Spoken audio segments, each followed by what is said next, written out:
Welcome back to our channel. Amaravati చట్టభద్రత okay. మరి హామీల విషయం ఏంటి? విభజన సమయంలో ప్రాజెక్టుల నిధుల విషయం ఏంటి? ఎందుకు ఏపీ ప్రభుత్వం కావచ్చు, కూటమికి సంబంధించిన వాళ్ళు ఎవ్వరూ దీనిపైన నోరు మెదపలేదు. అమరావతికి ఓకేనే, మా సమ్మతి ఉంది అంటూనే వైసీపీ ఎందుకు వాకౌట్ చేయాల్సిన పరిస్థితి? సో వీటిపైన మాట్లాడదాం. ప్రజెంట్ మనతోటి స్టూడియోలో కేఎస్ ప్రసాద్ గారు. సార్ నమస్తే. నమస్తే అమ్మా. సో అమరావతి చట్టభద్రత కల్పించాము. ప్రపంచంలోని ది బెస్ట్ ఏంటి అంటే ది అమరావతి అంటూ ముఖ్యమంత్రి చెప్తూనే ఉన్నారు.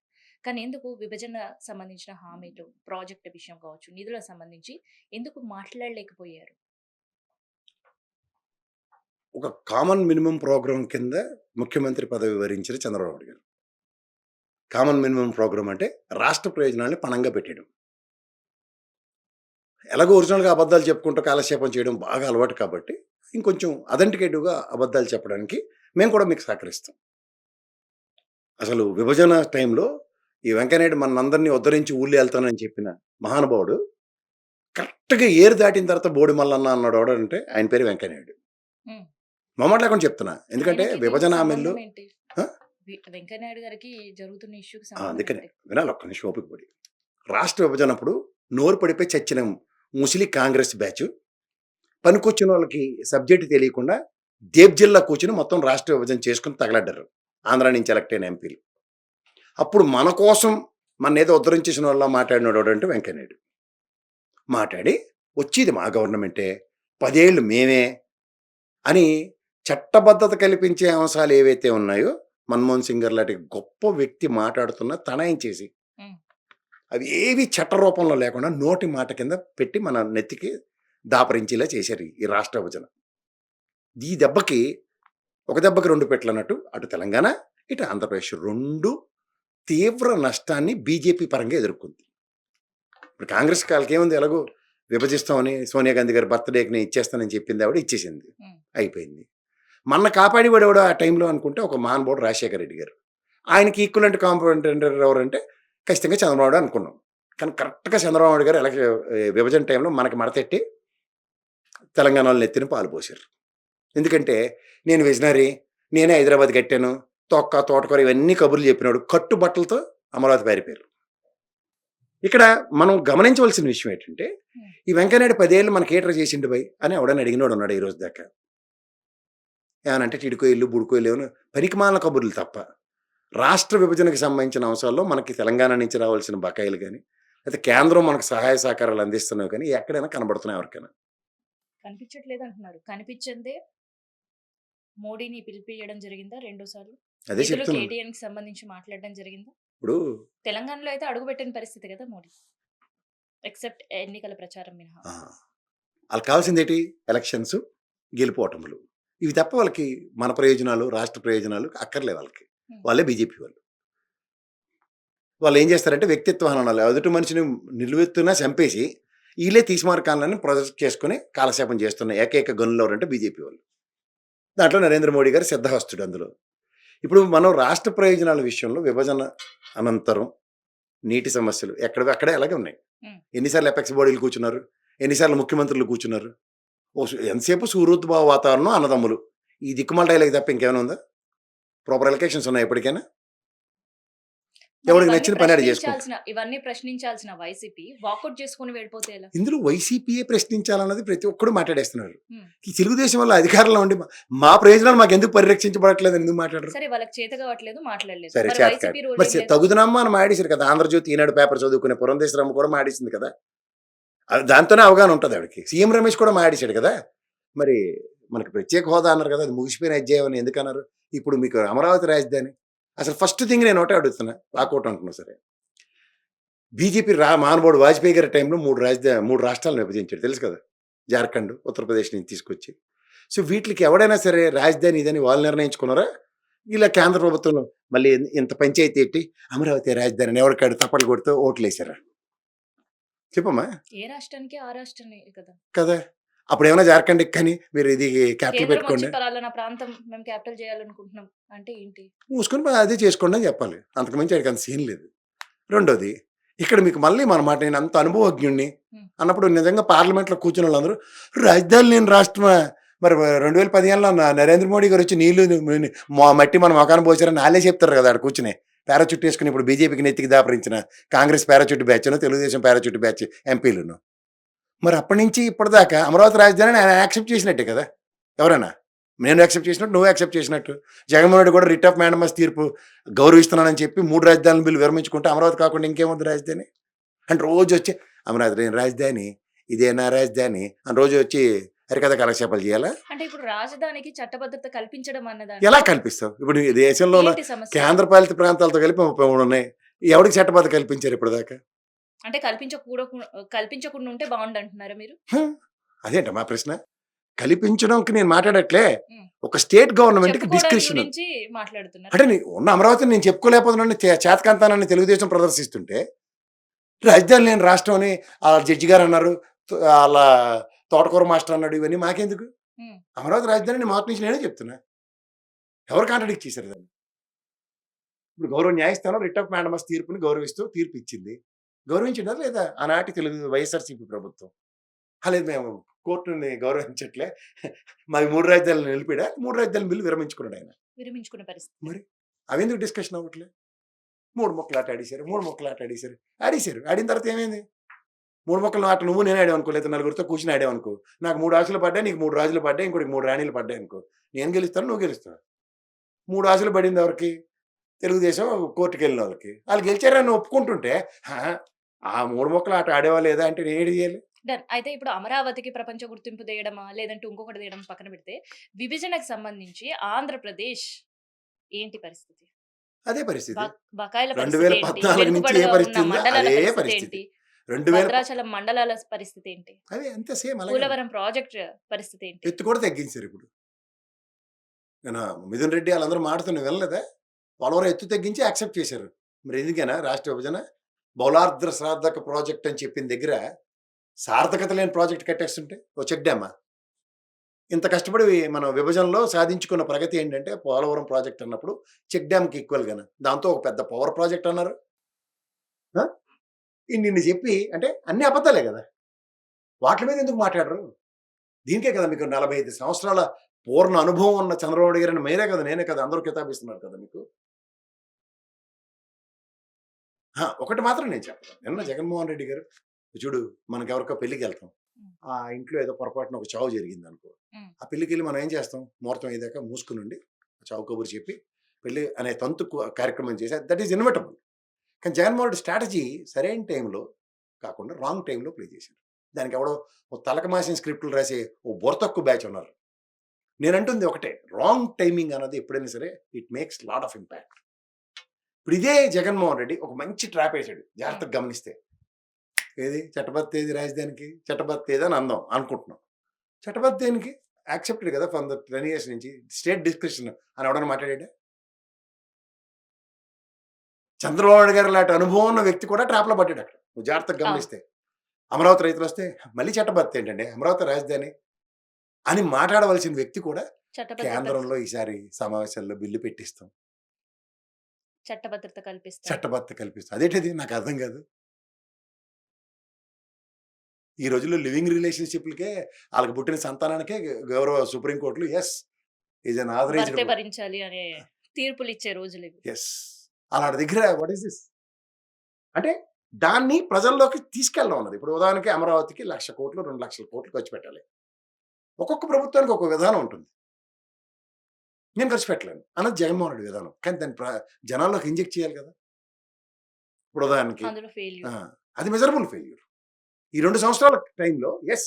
ఇప్పుడు నాకు 120 కిలోమీటర్ల రేడియస్, ఇప్పుడు గ్రేటర్ హైదరాబాద్ ఉంది, 180 కిలోమీటర్ల రేడియస్ ఉంది. ఇదంతా క్యాపిటల్ ఆరిజిన్ కింద కన్సిడర్ అవుతుంది తప్ప క్యాపిటల్ కింద కాదు. నాకు అలాగా ఇటుపక్క మచిలీపట్నం, ఎందుకంటే హైవే కనెక్టివిటీ ఉంది, రివర్ బ్యాంక్ ఉంది, Krishna river, and sea coast దగ్గరలో ఉంది మచిలీపట్నం పోర్టు. సో ఎంత వాణిజ్యం ఉంటుంది. ఇప్పుడు దానికి మిర్చి ఎంత పండుతుంది ఇక్కడ, గుంటూరు పత్తి ఎలా పండుతుంది అంటే గుంటూరు నుంచి ఈ క్రాప్స్ అన్ని నేను ఎక్స్పోర్ట్కి ఒక బ్రహ్మాండమైన విజనరీతో నేను ముందుకు వెళ్తున్నాను. ఎందుకంటే అవన్నీ ఎగ్జిక్యూట్ చేసి చూపించాడు కదా ఆయన. పోర్ట్లు కడుతున్నాడు, ఫిష్ ల్యాండింగ్ సెంటర్లు కడుతున్నాడు, ఫిషింగ్ హార్బర్లు కడుతున్నాడు. This is what my vision is అని ఎందుకు చెప్పలేపాడు ఆయన? ఇది కదా జనాల్లోకి తీసుకెళ్ళగలగాలి. ఇప్పుడు విజయవాడ పరిసర ప్రాంతాల్లోనూ డెన్సిటీ, మీరు పీపుల్స్ క్యాపిటల్ అని పెట్టారు, ప్రజలేరని అడగాలి కదా. అమరావతిలో ప్రజలేరు. ఇప్పుడు మనకి లక్డీ కపూల్ ఉంది, సెక్రటేరియట్ ప్రజలకు ఉంది. దూరంగా కడుతుంది అమరావతి. హ్మ్. ప్రజలకు దూరంగా కడుతుందే అమరావతి. ప్రజలు లేని దగ్గర. అదే అంటున్నా. నీకెందుకు నవ్వొచ్చింది? ఇప్పుడు మనకి లకడీకాపూర్‌లో సెక్రటేరియట్ ఉంది. ప్రజలు ఉంటున్నారు కదా అక్కడ. అవును. ఆ చుట్టుపక్కల అసెంబ్లీ ఇల్లున్నాయా లేదా? చుట్టుపక్కల ఇల్లున్నాయి. కోర్టు చుట్టుపక్కల ఇల్లున్న సందర్భం. అసెంబ్లీ ఇక్కడుండే చుట్టుపక్కల. సెక్రటేరియట్ చుట్టూ కూడా హ్మ్. ప్రజలుండే పరిస్థితులు. హ్మ్. అంతెందుకు పార్టీ ఆఫీసుల చుట్టూ కూడా ప్రజలుండే పరిస్థితి. కానీ దానికి భిన్నమైన పరిస్థితి చూస్తున్నాం రాజధాని అంటే అమరావతి. మరది నువ్వు ప్రజల్లోకి ఎందుకు పెనెట్రేట్ చేయలేవు? ఓకే. నాకు అసెంబ్లీ సమావేశం ఉంటే నేను ఎళ్ళాను. హ్మ్. పెట్టుకున్నాను. సెక్రటేరియట్ ఎంప్లాయీస్ ఎళ్తున్నారు. పని చేసుకొస్తున్నారు. హైకోర్ట్ ఎళ్లి న్యాయవాది కొత్త బిల్డింగ్ కట్టమని ఆయనేం అడగలేదు. నన్నైతే అడగలేదు ఎప్పుడూను. ఇప్పుడు హైకోర్ట్‌లో జగన్మోహన్ రెడ్డి గారు కూడా సో, ముఖ్యమంత్రి. బిల్డింగ్ కట్టడం ఆ! అంటే అది అమరావతికైనా సాధ్యమేనా? ఎందుకంటే కొన్ని సిటీస్ తీసుకుంటే బెంగుళూరు, ముంబై, హైదరాబాద్ ఇట్లాంటి సిటీస్‌లో కూడా పర్ స్క్వేర్ ఫీట్ కట్టడానికి 5,000, 6,000 మించట్లేదు. కానీ ఏకంగా అమరావతి కట్టడానికి పర్ స్క్వేర్ ఫీట్ 14,000. మరి అదే కదా ధర్మేంద్ర యాదవ్ అడిగారు ఆయన పార్లమెంట్‌లో. ఇంకొక విషయం. హ్మ్. నువ్వు బెంగుళూరు చాలా మంచి మాట చెప్పావు. ప్రజలకి అర్థమయ్యే భాషలో చెప్పాలి కదా! జగన్మోహన్ రెడ్డి గారు గాని, ఆళ్ళ టీమ్ గాని. ఏమని? ఫస్ట్ బెంగుళూరుకి అంటే కర్ణాటకకి క్యాపిటల్ మైసూర్ డిక్లేర్ అయింది. Mysuru full fertile lands. దీన్నెందుకు మనం డిస్టర్బ్ చేయాలని చెప్పి ఎకనామిక్ జోన్ క్రియేట్ అవుతుందని చెప్పి బెంగుళూరుని క్యాపిటల్ చేశారు. మరి సేమ్ కాన్సెప్ట్ ఇక్కడ నువ్వు ఎలా ఎలాబరేట్ చేయాలి? ఫర్టైల్ ల్యాండ్స్‌లో క్యాపిటల్సే కట్టట్లేదు మన సదరన్ స్టేట్స్‌లో. మనం ఎందుకు కట్టాలన్నది ఎక్కడైనా ప్రజల్లోకి తీసుకెళ్ళగలిగారా ఇన్నాళ్ళ బట్టి? ఓ నాలాటోడో లేతే ఎవరో ఒకళ్ళు తవ్వి తవ్వి మాట్లాడిన మాటలే కదా ఇవి. నేనంటుంది ఒకటి జగన్మోహన్ రెడ్డి అమరావతి రాజధాని అన్న విషయంలో 3 రాజధానులు లేదంటే 3 రాజధానులు కాదు. ఒక మాటకి ఆయన కట్టుబడి ఉండి ఇవాళ నిన్న మావిగాను అన్నాడు. మావిగాను అంటే ఏంటి మచిలీపట్నం, విజయవాడ, విజయవాడ అండ్ గుంటూరు అన్నాడు. గుంటూరు. ఎకనామిక్ జోన్స్ క్రియేట్ చేయడం అన్నది నా ఐడియాలజీ అంతే ప్రజల్ని కన్విన్స్ చేయాలా వద్దా? ఇప్పుడు ఆయన ఎలా చెప్పాలి? మీరు ఉదాహరణకి వెలగపూడి వెనకాతల ఇంకా రేపల్ల దాకా ఎళ్లి ల్యాండ్‌లు తీసుకుంటున్నారు గదా! దాని బదులు ఇటుపక్క వద్దు. ఇటువైపు ఇక్కడ ఎవరు ల్యాండ్ తీసుకోక్కర్లే. అలొకేట్ చేస్తే గూడా. ఎగ్జిస్టింగ్ ఏదైతే ఉన్నాయో హైవే బెల్ట్ ఎలా డెవలప్ అవుతుంది ఇప్పుడు మన రాజధాని 180 కిలోమీటర్ల రేడియస్ అన్నప్పుడు ఈ పప్పాలగూడ, నానక్రామగూడ అన్నీ 50, 100, 150, 200 కోట్ల దాకా ఎళ్ళలే. గ్రేటర్ హైదరాబాద్ రేడియస్ ఇప్పుడు నువ్వు ఏదైనా ముట్టుకొని చూడు. ఎన్ని కోట్లు పలుకుతున్నాయి? కోట్లలో ఉంది. మరి అదే ఇటుపక్క నువ్వు మచిలీపట్నం ఇవన్నీ ఇప్పుడు విజయవాడ, గుంటూరు ఇవన్నీ ఎస్టాబ్లిష్డ్ ప్లేసెసే కదా! Machilipatnam oldest city in Andhra Pradesh తెలుసా నీకు? బ్రిటిషుల కాలం కన్నా ముందు నుంచి ఉందది. అలాంటి బందర్ పోర్ట్‌ని బందర్ పరివర్తన చెంది మచిలీపట్నమే ఇన్నున్న దగ్గర దీన్ని నువ్వు ఎట్లా తీసుకెళ్ళగలగాలి ప్రజల్లోకి? ఎవరికైనా అమ్మ మనది క్యాపిటల్ అంటే నా ల్యాండ్ పెరుగుతది. ఎంతూసియాజం పెరగాలి. ఇప్పుడు ఒక ఫెయిల్యూర్ ఆల్రెడీ చవి చూసాడాయన. ఉదాహరణకి వైజాగ్ క్యాపిటల్ అన్నాడు. లేకపోతే కర్నూలు క్యాపిటల్ అన్నాడు. గుంటూరు ఈ పరిసర ప్రాంతాల క్యాపిటల్ అన్నాడు. ఆయన మెజరబుల్ ఫెయిల్యూర్ చూసాడు కదా! దాంట్లో నుంచి మనం ఏం లెసన్స్ నేర్చుకున్నాం? Nothing. That is more important కదా! నథింగ్ కాబట్టే ఇవాళ మళ్ళీ మళ్ళీ అవే ఆబాస్ మాటలు ఫాలో అవుతున్నాడు ఆయన. మళ్ళీ అవే మాటలు మాట్లాడడం, మళ్ళీ అబాస్ పాలయ్యే కాన్సెప్ట్ పరిస్థితి. చాలా మంచిది. కానీ జనాల్లోకి తీసుకెళ్ళే విధానం ఇంజెక్ట్ చేయడంలో ఫెయిల్యూర్. Measurable failure. నీకు మళ్ళీ బ్రహ్మాండమైన గోల్డెన్ టైమ్ ఉంది. ఎట్లా జస్టిఫై చేసుకోవచ్చు? నేను ఎకనామిక్ జోన్స్ క్రియేట్ అయితేనే ఇప్పుడు నేను కదా సీఎం రమేష్ మాట్లాడాను నిన్న పార్లమెంట్‌లో. అదే ఇంజెక్ట్ చేయడం బదులుగా ప్రజల్లో అసలు అమరావతి రాజధానికి వైసీపీ వ్యతిరేకం అనే నినాదాలు టీడీపీ ప్రజల్లో ఇంజెక్ట్ చేయడంలో సక్సెస్ అవుతుంది. సక్సెస్ అవుతుంది. కానీ ఇక్కడ ప్రజలకు ఎలా చెప్పాలంటే నేను మాడింది తప్పైతే నేను సీఎం రమేష్ ఏం మాట్లాడాడు? హైదరాబాద్‌లో డబ్బులు ఎలా వస్తున్నాయో చూడండి అన్నాడు. ఇప్పుడు అమరావతిలో డబ్బులు ఎలా వస్తాయని దానికి వీళ్ళ దగ్గర లాజిక్ పాయింట్ ఉందా? సెక్రటేరియట్ ఇంకో 50 అంతస్తులు కడుతున్నారు. 5 టవర్లు కడుతున్నారు. ఎగ్జాంపుల్ చెప్తున్నా. అలాగే హైకోర్టు బ్రహ్మాండమైన బిల్డింగ్ కడుతున్నారు. ఇది లాజిక్ ఎలా మాడాలి? సార్ మీరు గమనించారో లేదో చంద్రబాబు గారు విజనరీ లీడర్ కదా! ఐఎస్‌బీ ఆయనే తెచ్చానంటారు. మైక్రోసాఫ్ట్ ఆయనే తెచ్చారు.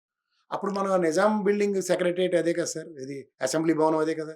హైకోర్టు భవనం అదే కదా! నెక్స్ట్ మన సచివాలయం కట్టుకున్న 4 బ్లాక్‌లు అవే కదా! మా అయితే డి బ్లాక్ కొత్తది కట్టారు. ఇవి చూసి మైక్రోసాఫ్ట్ వాడొచ్చాడా? లేతే మైక్రోసాఫ్ట్ వాడికి ప్రభుత్వం ఇచ్చేది నచ్చొచ్చాడా? ఐఎస్‌బీకి ప్రభుత్వం ఇచ్చేది నచ్చొచ్చాయా? అంతే మీ సెక్రటేరియట్ ఎంత కుల్లుగా ఉంది. ఇదేంటి నిజాం ప్రభుత్వంలో అసెంబ్లీ పెట్టుకున్నారేంటి నిజాం భవనంలో అని అది చూసి ఇది వచ్చింది. ఆళ్ళకే సమాధానం చెప్పించాలి కదా! అవునంటా కాదంటావా? అంతే. ఇప్పుడు లక్డీ కపూర్‌లో తీసుకొచ్చి మైక్రోసాఫ్ట్ పెట్టలే కదా! అప్పుడు మళ్ళీ గ్రేటర్ హైదరాబాద్ విజనరీ చెప్పుకుంటాడాయన. అవునంటావా కాదంటావా? అప్పుడెక్కడ మారుమూల ప్రాంతమే కదా మనకి. ఫైనాన్షియల్ డిస్ట్రిక్ట్ స్టార్టింగ్‌లో కదా! ఐఎస్‌బీ నామకరం గూడా. పెట్టింది. మైక్రోసాఫ్ట్ కూడా అక్కడే కదా! అవును. ఇప్పుడు ఫైనాన్షియల్ డిస్ట్రిక్ట్ కొత్త నగరం. ఎప్పుడు? అప్పుడేం ఫైనాన్షియల్ డిస్ట్రిక్ట్ కాదు. లేదు. ఇప్పుడు రీసెంట్‌గా ఇంత రాష్ట్ర విభజన జరిగిన తర్వాత కూడా ఫైనాన్షియల్ డిస్ట్రిక్ట్ అనేది లేదు. లేదు. అంటే నాన్‌క్రామ్‌గూడ మాత్రమే ఉండే. కాజాగూడ, నాన్‌క్రామ్‌గూడ మాత్రమే. బంగారు తల్లి మాట చెప్పు. ఇది ఓవర్ పీరియడ్ ఆఫ్ టైం ఒక రూపాంతరం చెందుకుంటాయి. ఇది ఎన్ని ప్రాక్టికల్ ఎగ్జాంపుల్స్ ఉన్నాయి. 100 ప్రాక్టికల్స్ ఎగ్జాంపుల్ చెప్పినా కూడా ఇంకా ఎగ్జాంపుల్‌గా కానీ అప్పుడు కొండాపూర్‌లో ల్యాండ్‌లు ఇవన్నీ మణికొండలో ల్యాండ్‌లు, ఉండు. కోకాపేటలో ఇలా ల్యాండ్‌లు. అవన్నీ ఇలా కూడబెట్టి ఇది ల్యాండ్ పూలింగ్ చేసామని హైదరాబాద్ డెవలప్ అవ్వలే కదా!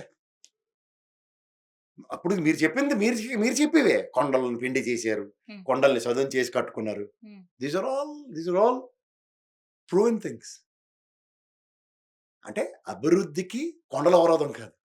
అభివృద్ధికి ప్లేస్ ఈజ్ నాట్ కన్‌స్ట్రెయిన్. కానీ అభివృద్ధి చేద్దామన్న విజన్ కావాలి. దానికి మీరు ఇప్పుడు అభివృద్ధి చేయలేక తీసుకుంటున్న ఎక్స్‌క్యూజ్ ఏంటి? 100 అయినా, 100, 120 అయినా కూడా హ్మ్. హైదరాబాద్ లాంటి అమరావతి అనేది హైలీ ఇంపాసిబుల్ ఉండే సిట్యుయేషన్స్ కనిపిస్తున్నాయి. అంటే నీకు ఒకటమ్మా, పొట్ట చేత్తో పట్టుకొచ్చిన ఎవరికైనా సరే, ఆ పొట్ట నింపే వెసులుబాటు హైదరాబాద్‌లో ఉంది. 100%. అక్కడ నీకేముందో చెప్పాలి. ఇప్పుడు నేను ఎగ్జాంపుల్ చెప్తాను నీకు. నేను మా ఊరు నుంచి ఇంకోడిద్దరం కలిపి బయలుదేరొచ్చాం. ఉదాహరణకి వాడు బాగా చదువుకున్నాడు. నేను చదువుకోలేని వాడిని. వాడికి మైక్రోసాఫ్ట్‌లో జాబ్ రావచ్చు. కానీ నాకు కూడా మైక్రోసాఫ్ట్‌లో సెక్యూరిటీ ఉద్యోగం వస్తుంది. మా ఊరు నుంచి ఎళ్ళిన ఇద్దరు మైక్రోసాఫ్ట్‌లో పని చేసుకుంటారని చెప్పుకునే సామర్థ్యం మా ఊరోడికి ఇచ్చింది. నేను చేస్తుంది చిన్న పనే. మీరు చెప్పడమే కాదు, సర్వే రిపోర్ట్స్ కూడా అదే చెప్పే పరిస్థితి. అదే చెప్తున్నానమ్మా. అక్కడ నీకు living cost and the best living city ఏంటి అంటే హైదరాబాద్. అది ఎందుకు? అప్పర్ క్లాస్ అయినా, మిడ్ క్లాస్ అయినా, ఇప్పుడు హైయర్ అమరావతి క్లాస్ అయినా, ఏ క్లాస్ అయినా అనేది. సో ఇదే ఫ్లెక్సిబిలిటీ అమరావతిలో లేదు. నేను అంటుంది ఏంటంటే, ఇప్పుడు నువ్వు కొత్త సంసారం పెట్టాలన్నా, కొత్త జీవితం స్టార్ట్ చేయాలన్నా కాలు చేయి కూడా తీసుకోవాలి కదా!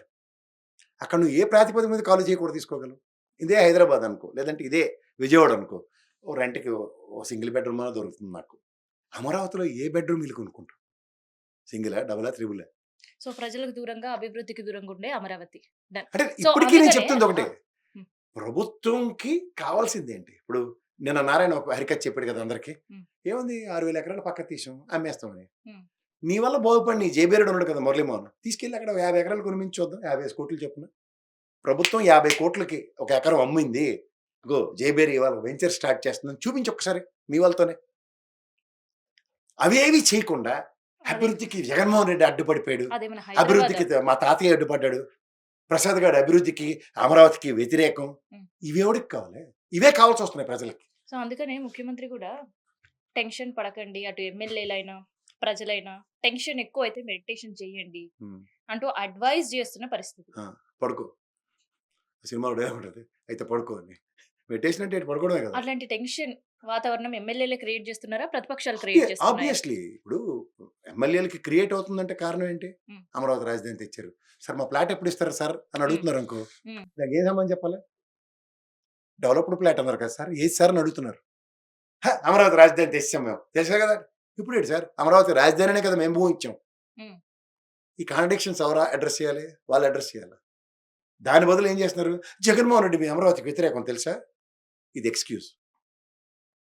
అది కాదు అని చెప్పుకోవడంలో జగన్మోహన్ రెడ్డి గారు ఫెయిల్యూర్ అయ్యారు కదా! సో ఇప్పుడు అందుకనే బాబు గారు చెప్పేది ప్రజల్లోకి ఇంజెక్ట్ అవుతుంది. ఇప్పుడు జగన్మోహన్ రెడ్డి ఏమని చెప్పాలి? నేను అమరావతికి 30,000 ఎకరాలు ప్రభుత్వ ల్యాండ్ ఉంటే కట్టండి అన్నారు. 20,000 కరకట్ట ల్యాండ్‌లు ఇవన్నీ ఉన్నాయి కదా! అవన్నీ పొక్కలాండ్ రేసి చితగ్గొట్టేసి అది చదును చేసి 20,000 ఎకరాల్లో రాజధాని కడుతున్నాం. ఇప్పుడు ఇవ్వండి ల్యాండ్ అని అడగడం మంచిదా? ఇదంతా చేసి ఇప్పుడు పక్క ల్యాండ్‌లో వీలైతే కొడతాం. ఈసారి చంద్రబాబు నాయుడు గారు కూడా అక్కడే ఉంటున్నారు కాబట్టి తర్వాత కొడదాం. ఇవేమైనా మాట్లాడాడా? డన్. ఒక పక్క అమరావతి హై టెన్షన్‌తో పాటు అంతకంటే మించి హై టెన్షన్ బాబుకి పార్టీ ఎమ్మెల్యేలు. నర్సరావుపేటలో జరిగిన ఒక ఇన్సిడెంట్. ఏంటిది? ఏకంగా ఎస్పీ ఆఫీస్‌లో ఉదయం నుంచి సాయంత్రం వరకు కూర్చొని ఒక చిన్న పోస్ట్ కోసం అంత ఓపెన్ లాబింగ్. దిగజారిపోవడానికి హోంశాఖ ఇప్పటి వరకు స్పందించకపోవడం. స్పందించని శాఖే హోంశాఖ. Please keep this in mind. ఆవిడ ఏమైనా స్క్రిప్ట్ ఏముంటుందంటే హ్మ్. హోంశాఖ బదులు ఆవిడ జగన్మోహన్ రెడ్డిని ఆడిపోసుకునే శాఖ అని పెట్టాలి ఆవిడది. హ్మ్. ఆవిడ ఎంతసేపు జగన్మోహన్ రెడ్డి మీద ఆవుయాసం రాయడం తప్ప, ఎందుకంటే మాజీ టీచర్ ఆవిడ. అంటే టీచర్ చూడు ఏదైనా మంచి బాగా కథ రూపంలో క్లాసులు చెప్తారు. నాకు నిన్న మా ఫ్రెండ్ ఒకడు చెప్పాడు. హ్మ్. మనకి చిన్నప్పటి నుంచి చదువుకునే టైంలో తెలుగు క్లాస్ ఒకటిదే ఒక బ్రహ్మాండమైన ఇంట్రెస్టింగ్ టాపిక్ ఉండేది. హ్మ్. ఎందుకు చెప్పు? ఫస్ట్ థింగ్ మనకు బాగా అర్థమవుతుంది. రెండోది ఏంటంటే హ్మ్. ఆ మాస్టర్ గారు మనకు ఒక రిథమిక్‌గా పాఠాలు చెప్తారు. తెలుగు మాస్టర్ గారు. అదే సైన్స్ మాస్టర్ ఇవన్నీ అంటే మనకి బోరింగ్ కాన్సెప్ట్‌లోనే ఉంటాయి. అంచేత జనాలకి అర్థమయ్యేది ఏంటంటే ఈ రోజుల్లో చూడు డైలీ సీరియల్‌లోను వీటిలోను ఒక కాన్సెప్ట్ ఉంది శాడిజం. అలా జగన్మోహన్ రెడ్డిని తిట్టుకుంటూ, ఆడిపోసుకుంటూ కాలక్షేపం చేయడానికి హోంశాఖ సుప్రసిద్ధులు. అంచేత హోంశాఖ స్పందిస్తదన్నమాట. ఓ చిన్న పోస్ట్‌కి ఒక ఎమ్మెల్యే దిగజారిపోయి అక్కడ లాబింగ్ చేసుకుంటాడంటే ఎంత పని లేకుండా ఉన్నాడో చూసుకో. అంటే దేంట్లోనైనా కలిబడిపోయే సామర్థ్యం వాళ్ళ దగ్గర ఎలా ఉందో చూసుకోమను ఒకసారి. అంచేత ఇలాంటి దిగజారుడు రాజకీయాలు ఫస్ట్ టైమ్ చూస్తున్నాం.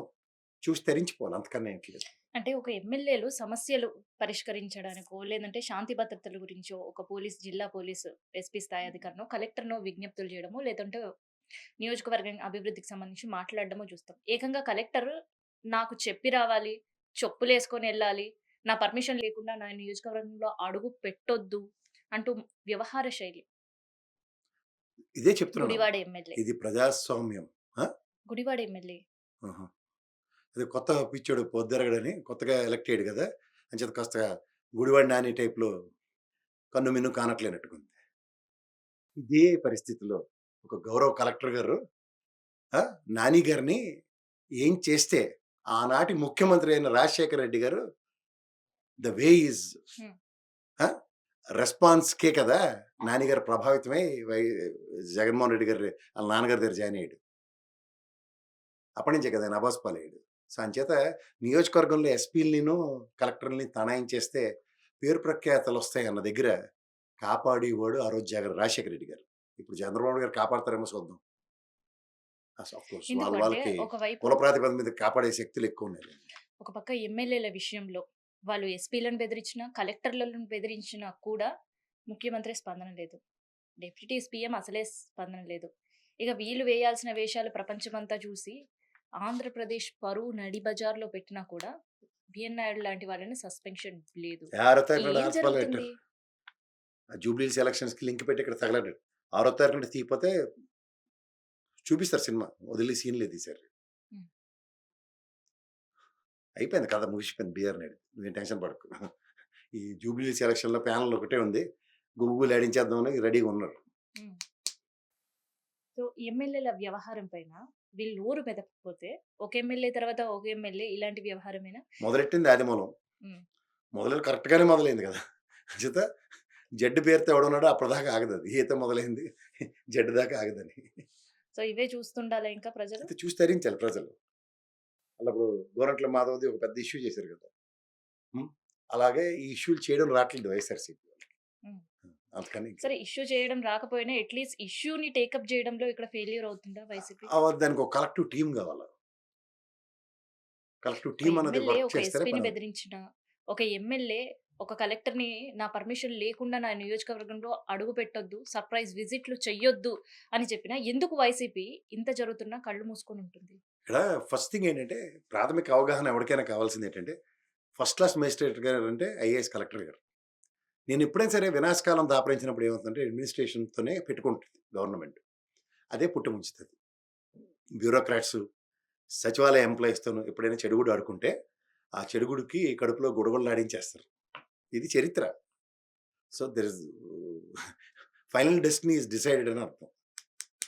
Thank you sir.